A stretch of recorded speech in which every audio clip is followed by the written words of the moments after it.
عن أبي هريرة رضي الله عنه أن رسول الله صلى الله عليه وسلم قال: بادروا بالأعمال الصالحة فستكون فتن يصبح الرجل مؤمنا ويمسي كافرا أو يمسي مؤمنا ويصبح كافرا يبيع دينه بعرض من الدنيا. رواه مسلمون.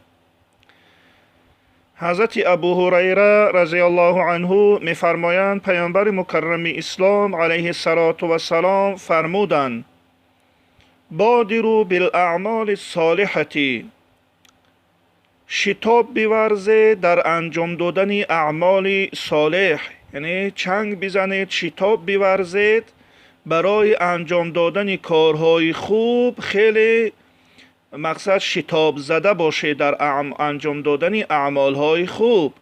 چرا؟ فستکون فتنون، چون بزودی فتنه واقع می شود.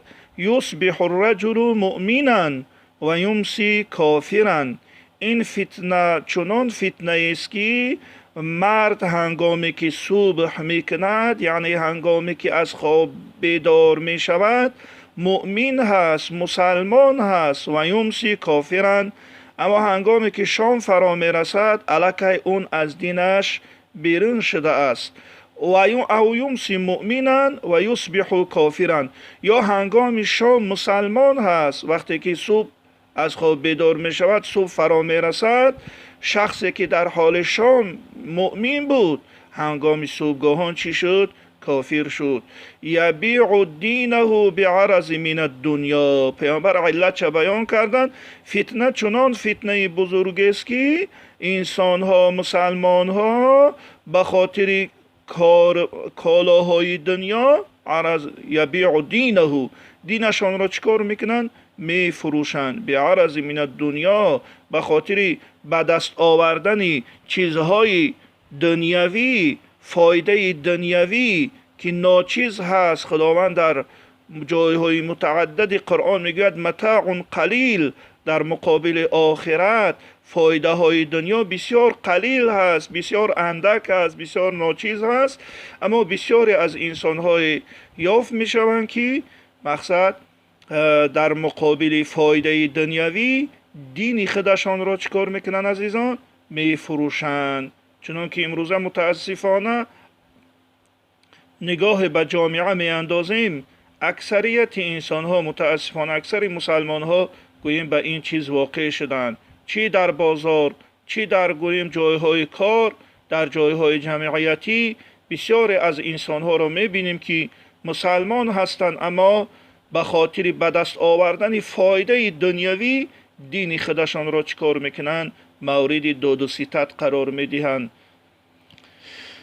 خداوند مهربان ما و شما را عزیزان از گروه قرار بدهد که دین از همه چیز بر ما مقدس و عزیز باشد.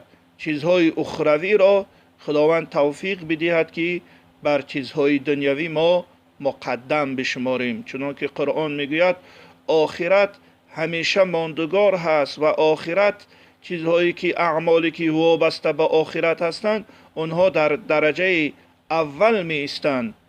والآخرة خیر لک من الاولی، آخرت در درجه اول می ایستد. اما متاسفانه امروز ذهن ما چنان ذهن گشته است که چیزهای اخروی را ما مقصد از چیزهای دنیوی پایانتر می دانیم. مثلا مثال میارم، مثلا هنگام نماز فرا می رسد ما به کار دنیوی مشغولیم. ببینیم هستند اشخاصی که میگد کار دنیوی را انجام بده، نماز بعد میخوانی. خب این چی شد؟ این ارزش داشتن دنیا از انجام دادن اعمال اخروی. فایده اخروی را ما پایانتر دانستیم در این صورت از فایده دنیوی. یک مثالی بود و مقصد در تمام امور ما نگاه کنیم، متاسفانه چنین هستیم. خداوند مهربان ما و شما را توفیق عمل کردن و این حدیث پیامبر صلی الله علیه و سلم عنایت بفرمایند. و السلام علیکم و رحمت الله.